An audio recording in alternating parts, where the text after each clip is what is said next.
Hello ವೀಕ್ಷಕರೇ, welcome back to my YouTube channel. So ಇವತ್ತಿನ ವೀಡಿಯೋದಲ್ಲಿ ರೆಸಿಪಿ ಏನು ಅಂತ ಹೇಳೋಕ್ಕೋ ಮುಂಚೆ ನೀವು ಯಾರು ನನ್ನ ಚಾನಲ್ ಸಬ್ಸ್ಕ್ರೈಬ್ ಮಾಡಲಿ. ಸೊ ಮೊದಲು ಲೈಕ್ ಮಾಡಿ, ಶೇರ್ ಮಾಡಿ, ಕಮೆಂಟ್ ಮಾಡಿ, ಹಾಗೆ ಸಬ್ಸ್ಕ್ರೈಬ್ ಮಾಡೋದು ಮಾತ್ರ ಮರಿಬೇಡಿ. ಮತ್ತು ಫುಲ್ ವೀಡಿಯೋನ ವಾಚ್ ಮಾಡಿ. ಇವತ್ತಿನ ವೀಡಿಯೋದಲ್ಲಿ ಏನು ರೆಸಿಪಿ ಮಾಡಿ ತೋರಿಸ್ತಾ ಇದ್ದೀನಿ ಅಂತ ಅಂದರೆ ಗೋಂಗೂರ ಚಟ್ನಿ ಮನೆಯಲ್ಲೇ ಟೇಸ್ಟಿಯಾಗಿ, ಯಮ್ಮಿಯಾಗಿ ಮತ್ತು ಕಹಿ ಇಲ್ಲದೇ ಹುಳಿ ಇಲ್ಲದೇ ಹೇಗೆ ಮಾಡ್ಕೊಳ್ಳೋದು ಅಂತ ಈಸಿಯಾಗಿ ತುಂಬಾ ಬೇಗ ಆಗೋ ಥರ ನಾನು ಈ ವಿಡಿಯೋದಲ್ಲಿ ನಿಮಗೆ ಹೇಳ್ಕೊಡ್ತೀನಿ.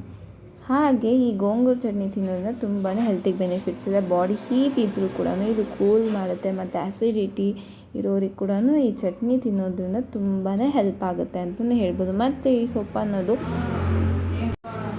ಅದಕ್ಕೋಸ್ಕರ ಇದು ನಮಗೆ ಹೆಲ್ಪ್ ಮಾಡುತ್ತೆ. ಮತ್ತು ಇದು ನಮಗೆ ಸೀಸನಲ್ಲಿ ಸಿಗೋದ್ರಿಂದ ಸೊ ಮಿಸ್ ಮಾಡಿದ್ರೆ ತೊಗೊಂಬಂದು ಆ ಸೀಸನಲ್ಲಿ ನಿಜವಾಗ್ಲಿ ಗೋಂಗೂರ ಸೊಪ್ಪನ್ನು ನಾವು ಚಟ್ನಿ ಮಾಡ್ಕೊಂಡು ತಿನ್ನೋದ್ರಿಂದ ನಮಗೆ ತುಂಬಾ ಬೆನಿಫಿಟ್ಸ್ ಇರುತ್ತೆ, ಮತ್ತು ಹೆಲ್ತಿಗೂ ತುಂಬಾ ಒಳ್ಳೆಯದು. ಯಾಕಂದರೆ ಸೀಸನಲ್ಲಿ ಸಿಗೋ ಸೊಪ್ಪು ಅನ್ನೋದು ತುಂಬಾ ಅದಕ್ಕೆ ಪ್ರೋಟೀನ್ಸ್ ಆಗಿರ್ಬೋದು, ವಿಟಮಿನ್ಸ್ ಆಗಿರ್ಬೋದು, ಎಲ್ಲನೂ ಪ್ರತಿಯೊಂದು ಇರುತ್ತೆ. ಅದಕ್ಕೋಸ್ಕರ ನಾನಂತೂ ಮಿಸ್ ಮಾಡಿದರೆ ಸೀಸನಲ್ಲಿ ಬಂದಿದ್ದು ಸೊಪ್ಪನ್ನ ಕಂಪಲ್ಸರಿಯಾಗಿ ತೊಗೊಂಬಂದು ಮಾಡಿ ತಿಂತೀನಿ. ನೋಡ್ತಾ ಇದ್ರೆ ಅಲ್ವಾ, ನಾನು ಮಾಡಿದ ಚಟ್ನಿ ಅಂತೂ ನಿಜ ಸೂಪರ್ ಟೇಸ್ಟಿಯಾಗಿತ್ತು. ಇದಕ್ಕೆ ಸ್ವಲ್ಪ ಸೌತೆಕಾಯಿನ ಸೈಡ್ ಡಿಶ್ ಆಗಿ ಇಟ್ಕೊಂಡು ತಿಂತಾ ಇದ್ದರೆ ನಿಜವಾಗೂ ಏನು ಸಖತ್ತಾಗಿದೆ ಗೊತ್ತಾ, ಸೂಪರಾಗಿದೆ. ನನಗಂತೂ ತುಂಬಾ ಇಷ್ಟ ಆಯಿತು. ಈ ರೀತಿಯಾಗಿ ಬಿಸಿ ಬಿಸಿ ಅನ್ನ ಮಾಡ್ಕೊಂಡು ತಿಂತಾ ಇದ್ದರೆ ಸಖತ್ತಾಗಿರುತ್ತೆ. ಇವಾಗ ಈ ರೆಸಿಪಿ ಹೇಗೆ ಮಾಡೋದು ಅಂತ ಸ್ಟಾರ್ಟ್ ಮಾಡೋಣ. Let's start the video.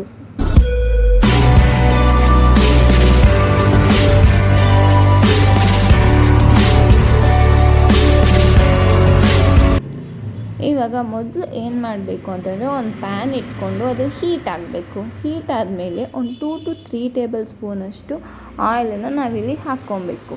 ಹಾಕಿ ಅದು ಸ್ವಲ್ಪ ಹೀಟ್ ಆಗಬೇಕು. ಸ್ವಲ್ಪ ಹೀಟ್ ಆದಮೇಲೆ ಇದಕ್ಕೆ 1 ಟೇಬಲ್ ಸ್ಪೂನಷ್ಟು ಸಾಸಿವೆನ ಹಾಕ್ಕೊಳ್ಳಿ. ಸಾಸಿವೆ ಅನ್ನೋದು ತುಂಬಾ ಹೆಲ್ತ್ಗೆ ಒಳ್ಳೆಯದು ಅಂತ ನಿಮಗೆಲ್ರಿಗೂ ಗೊತ್ತಲ್ಲ. ನಮ್ಮ ಹೇರ್ಸ್ಗೆ ವೈಟ್ ಇದ್ರೂ ಕೂಡ ಅದರಿಂದ ಕಪ್ಪಾಗುತ್ತೆ. ಅದಕ್ಕೋಸ್ಕರ ಸಾಸಿವೆ ತಿನ್ನೋದ್ರಿಂದ ತುಂಬಾ ಹೆಲ್ತಿಗೆ ಒಳ್ಳೆಯದು. ಮತ್ತು ನೀವು ಸಾಸಿವೆ ಎಣ್ಣೆ ಕೂಡ ಹಾಕ್ಕೊಂಡ್ರೂ ತುಂಬಾ ಬೆನಿಫಿಟ್ಸ್ ಕೂಡ ಇರುತ್ತೆ ಅಡುಗೆಯಲ್ಲಿ. ಮತ್ತು ಇದಕ್ಕೆ ಇಲ್ಲಿ ಸ್ವಲ್ಪ ಕರಿಬೇವನ್ನ ಹಾಕ್ಕೊಬೇಕು. ಈ ಕರಿಬೇವು ಹಾಕಿದ್ಮೇಲೆ ಇದಕ್ಕೆ 1 ಟೇಬಲ್ ಸ್ಪೂನಷ್ಟು ಮೆಂತ್ಯನ ಕೂಡ ಹಾಕ್ಕೊಬೇಕು. ಇದ್ರ ಜೊತೆಗೆ ಯಾಕೆ ಮೆಂತ್ಯ ಹಾಕ್ತೀವಿ ಅಂದರೆ ಅದರಲ್ಲಿರೋ ಸ್ವಲ್ಪ ಎಲ್ಲ ಹುಳಿ ಇರೋದನ್ನೆಲ್ಲ ಇದು ತೆಗೆಯುತ್ತೆ ಹಾಕೋದ್ರಿಂದ, ಅದಕ್ಕೋಸ್ಕರ. ಮತ್ತು ಇದು 1 ಟೇಬಲ್ ಸ್ಪೂನಷ್ಟು ಜೀರಿಗೆಯನ್ನು ಹಾಕ್ಕೊಬೇಕು. ಮತ್ತು 1 ದೊಡ್ಡ ಸೈಜಷ್ಟು ಬೆಳ್ಳುಳ್ಳಿನ ಹಾಕಬೇಕು. ಬೆಳ್ಳುಳ್ಳಿ ಜಾಸ್ತಿ ಹಾಕಿದ್ರೆ ಇದಕ್ಕೆ ಟೇಸ್ಟ್ ಅನ್ನೋದು ಸಖತ್ತಾಗಿರುತ್ತೆ. ಅದಕ್ಕೋಸ್ಕರ ಸ್ವಲ್ಪ ಬೆಳ್ಳುಳ್ಳಿನ ಜಾಸ್ತಿ ಹಾಕ್ಕೊಳ್ಳಿ. ನಿಮ್ಮ ಹತ್ರ ಒಂದೊಳ್ಳೆ ಚಿಕ್ಕ ಬೆಳ್ಳುಳ್ಳಿ ಇತ್ತಂದರೆ 1-2 ಹಾಕ್ಕೊಳ್ಳಿ. ದೊಡ್ಡ ಬೆಳ್ಳುಳ್ಳಿ ಇತ್ತು ಅಂದರೆ 1 ಹಾಕಿದ್ರೂ ಸಾಕು.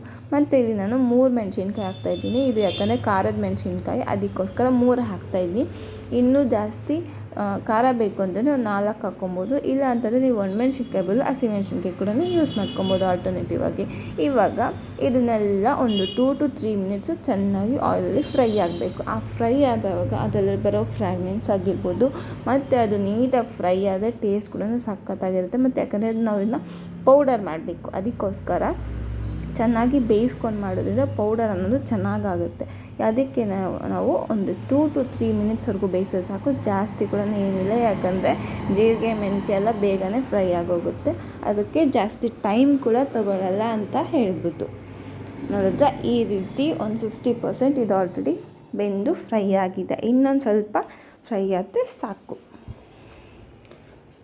ಇವಾಗ ಇದು ಫ್ರೈ ಆಗೋಗಿದೆ. ಇವಾಗ ಏನು ಮಾಡಬೇಕಂದ್ರೆ ಇದು ಕೂಲ್ ಆಗಬೇಕು. ಇದು ತಣ್ಣಗಾಗೋದ್ಮೇಲೆ ನಾವು ಇದನ್ನ ಪೌಡ್ರ್ ಮಾಡೋಣ.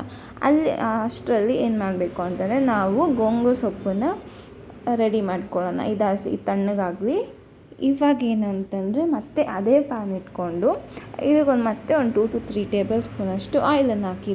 ಏನು ಹಾಕಬೇಡಿ, ಆಯಿಲನ್ನು ಹಾಕಿ ನಾವು ಬಿಡಿಸಿ ಇಟ್ಟು ಚೆನ್ನಾಗಿ ತೊಳೆದಿರೋ ಅಂತಹ ಗೋಂಗೂರ ಸೊಪ್ಪು ಇರುತ್ತಲ್ವ, ಅದನ್ನು ಹಾಕ್ಕೊಬೇಕು. ಹಾಕಿ ಒಂದು 10 ನಿಮಿಷ ಚೆನ್ನಾಗಿ ಫ್ರೈ ಮಾಡಬೇಕು. ಯಾಕೆ ಫ್ರೈ ಮಾಡಬೇಕು, ಹಾಗೆ ಹಾಕ್ಬೋದಲ್ಲ ಅಂತ ಹೇಳ್ಬೋದು. ಹಸಿ ಅದನ್ನ ಹಾಕಬಾರ್ದು. ಯಾಕಂದರೆ ಅದರಲ್ಲಿ ಹುಳಿ ಅಂಶ ಅನ್ನೋದು ತುಂಬಾ ಇರುತ್ತೆ. ಅದಕ್ಕೋಸ್ಕರ ಏನು ಮಾಡಬೇಕಂದ್ರೆ ನಾವು ಅದನ್ನು ಸ್ವಲ್ಪ ಹೊತ್ತು ಬೆಂದ್ಬಿಟ್ಟು ಮಾಡಿದ್ರೆ, ಕುಕ್ಕಾದ್ರೆ ಏನಾಗುತ್ತೆ ಅಂದರೆ ಆ ಹುಳಿ ಅನ್ನೋದು ಸ್ವಲ್ಪ ಕಮ್ಮಿ ಆಗುತ್ತೆ. ಅದಕ್ಕೋಸ್ಕರ ಅದನ್ನು ನಾವು ಬೇಯಿಸಿ ಮಾಡೋದ್ರಿಂದ ಟೇಸ್ಟ್ ಅನ್ನೋದು ಇನ್ನೂ ಚೆನ್ನಾಗಾಗುತ್ತೆ. ಇದಕ್ಕೆ ಒಂದು 1/4 ಟೇಬಲ್ ಸ್ಪೂನಷ್ಟು ಅರಿಶಿನ ಹಾಕ್ಕೊಳ್ಳಿ ಸಾಕು, ಜಾಸ್ತಿ ಏನು ಕೂಡ ಬೇಡ. ಹಿಂಗೆ ಅರಿಶಿನ ಹಾಕಾದ್ಮೇಲೆ ನಿಧಾನಕ್ಕೆ ಮಿಕ್ಸ್ ಮಾಡ್ಕೊಳ್ಳಿ. ಇಲ್ಲಿ ನಿಮಗೆ ಕಾಣಿಸ್ತಾ ಇದೆಯಲ್ಲ, ಫುಲ್ಲಾಗಿದೆ, ಪ್ಯಾನ್ ಫುಲ್ಲಾಗಿ ಸೊಪ್ಪು ಕಾಣಿಸ್ತಿದೆ. ಆದರೆ ಇದು ಚೆನ್ನಾಗಿ ಬೆಂದರೆ ಮಾತ್ರ ಕಲರ್ ಚೇಂಜ್ ಆಗುತ್ತೆ.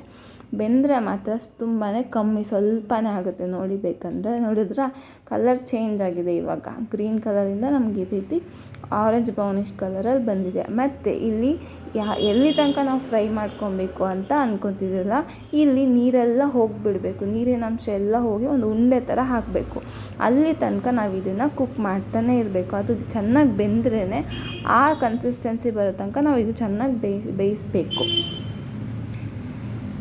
ಇಲ್ಲ ಮಧ್ಯದಲ್ಲಿ ತೆಗೆದ್ರೆ ಚೆನ್ನಾಗಿರಲ್ಲ ಟೇಸ್ಟ್. ಅದಕ್ಕೋಸ್ಕರ ಚೆನ್ನಾಗಿ ಬೇಯಬೇಕಿದ್ದು, ಬೇಯಿದ್ರೇ ತಿನ್ನೋಕ್ಕೂ ಸೂಪರಾಗಿರುತ್ತೆ. ಮತ್ತು ಇದನ್ನು ಮಾಡಿಟ್ಕೊಂಡ್ರೆ ನಾವು ಮನೆಯಲ್ಲಿ ಅಟ್ಲೀಸ್ಟ್ 1 ಮಂತ್ವರೆಗೂ ನಾವು ಸ್ಟೋರ್ ಮಾಡಿಟ್ಕೊಬೋದು. ಈರುಳ್ಳಿ ಹಾಕಿದ್ರೆ ಮಾತ್ರ ಸ್ಟೋರ್ ಮಾಡೋಕ್ಕಾಗಲ್ಲ. ಈರುಳ್ಳಿನ ಸ್ಕಿಪ್ ಮಾಡಿದ್ರೆ ಅಟ್ಲೀಸ್ಟ್ 1 ಮಂತ್ವರೆಗೂ ನೀವು ಫ್ರಿಜ್ಜಲ್ಲಿ ಇಟ್ಕೊಂಡು ತಿನ್ಬೋದು ಈ ಚಟ್ನಿನ. ಇವಾಗ ನೋಡಿ ಆಲ್ಮೋಸ್ಟ್ ಹತ್ತತ್ರ ಬಂದಿದೆ. ಇನ್ನೂ ಒಂದು ಸ್ವಲ್ಪ ವಾಟರೆಲ್ಲ ಹೋಗಿ ಉಂಡೆ ಥರ ರೆಡಿ ಆಗಬೇಕು. ಅಲ್ಲಿ ತನಕ ಇದನ್ನ ಚೆನ್ನಾಗಿ ಕುಕ್ ಮಾಡಿ. ನೋಡಿದ್ರೆ ನಾವು ಫಸ್ಟು ಸೊಪ್ಪು ಹಾಕಿದವಾಗ ಪ್ಯಾನ್ ತುಂಬ ಇತ್ತು, ಇವಾಗ ಸ್ವಲ್ಪ ಆಗಿದೆ ಅಲ್ವಾ. ಅದಕ್ಕೆ ನಾವು ಎರಡು ಕಟ್ ತೊಗೊಂಬಂದ್ರೇ ಸರಿ ಹೋಗೋದು. ನಾನು ತಂದಿದ್ದು ಒಂದೇ ಕಟ್ಟು, ಅದಕ್ಕೆ ಅದು ಇಷ್ಟೇ ಆಗಿದೆ. ಇವಾಗ ನೋಡಿ ಸ್ವಲ್ಪ ಲೈಟಾಗಿ ಎಲ್ಲ ನೀರೆಲ್ಲ ಹೋಗಿ ಅದು ಉಂಡೆಗೆ ರೆಡಿ ಆಗ್ತಾಯಿದೆ. ಯಾವಾಗ ಇಲ್ಲೊಂದು ನೀರಿನ ಅಂಶ ಎಲ್ಲ ಹೋಗುತ್ತೋ ಆವಾಗೊಂದು ಅದು ತಿಕ್ ಕನ್ಸಿಸ್ಟೆನ್ಸಿಯಾಗಿ ಬಂದು ಒಂದು ಉಂಡೆ ಥರ ರೆಡಿ ಆಗುತ್ತೆ. ನೋಡಿದ್ರೆ ಈ ರೀತಿ ಅದು ಉಂಡೆ ಥರ ರೆಡಿ ಆಗಬೇಕು. ನೋಡಿ ಹತ್ತತ್ರ ಆಲ್ಮೋಸ್ಟ್ ಉಂಡೆ ಥರ ರೆಡಿ ಆಗೋಗ್ತದೆ. ಇವಾಗ ಇದನ್ನು ನಾವು ಸ್ಟವ್ ಆಫ್ ಮಾಡ್ಕೊಳ್ಳೋಣ. ಸ್ಟವ್ ಆಫ್ ಮಾಡಿಕೊಂಡು ಆಲ್ರೆಡಿ ನಾವು ಮಸಾಲೆಗೆ ಬೇಯಿಸಿಕ್ಕಿದ್ವಲ್ಲ ತಣ್ಣಕ್ಕಾಗಲಿ ಅಂತ, ಅದನ್ನು ಫಸ್ಟ್ ಹಾಕ್ಕೊಳ್ಳೋಣ. ಅದನ್ನು ಹಾಕಿ ಪೌಡ್ರ್ ಮಾಡ್ಕೊಬೇಕು. ಅಟ್ ಎ ಟೈಮ್ ಎರಡನ್ನೂ ಹಾಕಿ ಮಿಕ್ಸಿ ಹಿಡಿಬಾರ್ದು. ಮೊದಲು ಫಸ್ಟ್ ಫ್ರೈ ಮಾಡಿರೋಂತಹ ಬೆಳ್ಳುಳ್ಳಿ, ಮೆಂತ್ಯ, ಜೀರಿಗೆ, ಸಾಸಿವೆ, ಕರಿಬೇವು, ಮೆಣಸಿನ್ಕಾಯಿ ಇದನ್ನ ಹಾಕಿದ್ವಲ್ಲ, ಪೌಡ್ರ್ ಹಾಕಿದ್ದು. ಇವಾಗಿದು ಪೌಡ್ರ್ ರೆಡಿ ಆಯಿತು. ಇದೇ ಜಾರ್ಗೆ ನಾವು ಆಲ್ರೆಡಿ ಬೇಯಿಸಿಕ್ಕಿರೋಂತಹ ಗೋಂಗೂರ ಸೊಪ್ಪು ಇದೆಯಲ್ಲ ಅದನ್ನು ಹಾಕ್ಕೊಬೇಕು. ಹಾಕಿ ಒಂದು ಚಿಕ್ಕದಷ್ಟು ಒಂದು ಚಿಟಿಕೆ ಅಷ್ಟು ಹುಣಸೆಹಣ್ಣು ಹಾಕ್ಕೊಬೇಕು. ಜಾಸ್ತಿ ಹುಣಸೆಹಣ್ಣು ಹಾಕ್ಬೋದು, ಯಾಕಂದರೆ ಈ ಸೊಪ್ಪೆ ಹುಳಿ ಇರುತ್ತೆ. ಅದಕ್ಕೋಸ್ಕರ ಒಂದು ಸ್ವಲ್ಪನೇ ಹಾಕ್ಕೊಬೇಕು, ಜಾಸ್ತಿ ಕೂಡ ಹಾಕಬಾರ್ದು. ಮತ್ತು ಇದಕ್ಕೆ ರುಚಿಗೆ ತಕ್ಕಷ್ಟು ಉಪ್ಪನ್ನ ಹಾಕ್ಕೊಬೇಕು. ನಾನಿಲ್ಲಿ 1 ಟೇಬಲ್ ಸ್ಪೂನಷ್ಟು ಉಪ್ಪನ್ನ ಇಲ್ಲೇ ನಾನು ಆ್ಯಡ್ ಮಾಡ್ತಾಯಿದ್ದೀನಿ. ನೀವು ಬೇಕು ಅಂತಂದರೆ ಮತ್ತೆ ಒಗ್ಗರಣೆ ಹಾಕಬೇಕಾದ್ರೂ ಮಾಡ್ಬೋದು. ಬಟ್ ಇವಾಗಲೇ ಹಾಕಿದ್ರೆ ಚೆನ್ನಾಗಿ ಉಪ್ಪು ಅನ್ನೋದು ಹಿಡ್ಕೊಳ್ಳುತ್ತೆ. ಅದಕ್ಕೋಸ್ಕರ ಫಸ್ಟೇ ಹಾಕ್ಕೊಂಬಿಡ್ಬೇಕು. ಇವಾಗ ನೋಡಿದ್ರೆ ನಾವೆಲ್ಲ ಮಿಕ್ಸಿ ಜಾರ್ಗೆ ಹಾಕಿ ರೆಡಿ ಮಾಡಿದ್ದಾಗೋಯ್ತು. ನಾವು ಮಿಕ್ಸಿ ಜಾರ್ಗೆ ಹಾಕಿದ್ದೆ ರೆಡಿ ಆಯಿತು. ಇವಾಗ ಏನಪ್ಪ ಅಂತಂದರೆ ಒಗ್ಗರಣೆಗೆ ಒಂದು 3 to 4 table spoon same PAN ಇಟ್ಕೊಳ್ಳಿ. ಅದೇ ಪ್ಯಾನಲ್ಲೇ ಇವಾಗ ನಾವು ಆಲ್ರೆಡಿ ರುಬ್ಬಿರೋಂಥ ಮಸಾಲೆನ ಹಾಕ್ಕೊಂಡು ಚೆನ್ನಾಗಿ ಫ್ರೈ ಮಾಡಿದ್ರೆ ರೆಡಿ ಆಗೋಗುತ್ತೆ. ಸ್ವಲ್ಪ ಇದಕ್ಕೆ ಇನ್ನು ಒಗ್ಗರಣೆ ಐಟಮ್ಸ್ ಹಾಕ್ಕೊಬೇಕು, ಜಾಸ್ತಿ ಏನು ಕೂಡ ಏನು ಬೇಕಾಗಿಲ್ಲ. ಇವಾಗ ಇದಕ್ಕೆ ಏನಾಗಬೇಕು ಅಂತಂದರೆ ಸ್ವಲ್ಪ ಸಾಸಿವೆ ಹಾಕ್ಕೊಳ್ಳಿ, ಮತ್ತು ಸ್ವಲ್ಪ ಕರಿಬೇವು.